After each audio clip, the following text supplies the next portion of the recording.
Hello മൈജിയിലേക്ക് എല്ലാവർക്കും സ്വാഗതം. ഞാൻ ഇന്ന് പറഞ്ഞു തരുന്നത് നമ്മുടെ ഒരു സൺസ്ക്രീനിനെ കുറിച്ചാണ്. അതായത് ലേഡീസ് ഒരു ഒട്ടുമുക്കാൽ പേര് ഉപയോഗിക്കുന്നുണ്ട് ഇപ്പം. പക്ഷെ എന്നാലും കുറച്ച് ആൾക്കാർ ഉപയോഗിക്കുന്നില്ല. പിന്നെ ജെൻസ് ഒട്ടുമേ ഉപയോഗിക്കുന്നില്ല. കാരണം അവർക്ക് അതൊന്നും തേക്കാനുള്ള സമയമില്ലെന്നാണ് ജെൻസ് പറയുന്നത്. പക്ഷെ ഇന്നത്തെ ക്ലൈമറ്റിൽ നമ്മൾ എന്തായാലും നമ്മൾ ഈ സൺസ്ക്രീൻ ഉപയോഗിക്കേണ്ട അത്യാവശ്യമാണ്.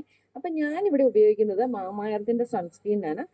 ഇത് നല്ല സൺസ്ക്രീൻ ആണ് കേട്ടോ. കാരണം എന്താ വെച്ചാൽ നമുക്ക് മുഖത്ത് പിടിച്ചിരിക്കുന്നതോ വെള്ളപ്പാണ്ട് പോലെ തോന്നുമൊന്നുമില്ല. നമ്മൾ തേച്ചിട്ട് പുറമേ പൗഡറോ അങ്ങനെയൊന്നും ഇടണമൊന്നുമില്ല. നമുക്കിത് തന്നെ ഉപയോഗിക്കാനും പറ്റും. ഇത് എന്താ പറയുക, വേറെ മോയ്സ്ചറൈസ് ക്രീമോ ഇതൊന്നും വേണമെന്നുമില്ല കേട്ടോ. ഇത് തന്നെയാണെങ്കിലും ഉപയോഗിക്കാം. ചില സൺസ്ക്രീം ഉപയോഗിച്ച് കഴിയുമ്പോൾ നമുക്ക് മുഖത്ത് പിടിച്ചിരിക്കും. അതുകൊണ്ടാണ് ഒട്ടുമുക്കാൽ പേര് ഇപ്പോൾ ഉപയോഗിക്കില്ലാത്ത. ആദ്യമേ മേടിച്ചൊന്ന് ഉപയോഗിച്ച് നോക്കിയിട്ട്. പക്ഷേ ഈ മാമായർത്തിൻ്റെത് കുഴപ്പമില്ല കേട്ടോ, നല്ല സാധനമാണ്. ഞാൻ ഇതാണ് ഉപയോഗിച്ചുകൊണ്ടിരിക്കുന്നത്.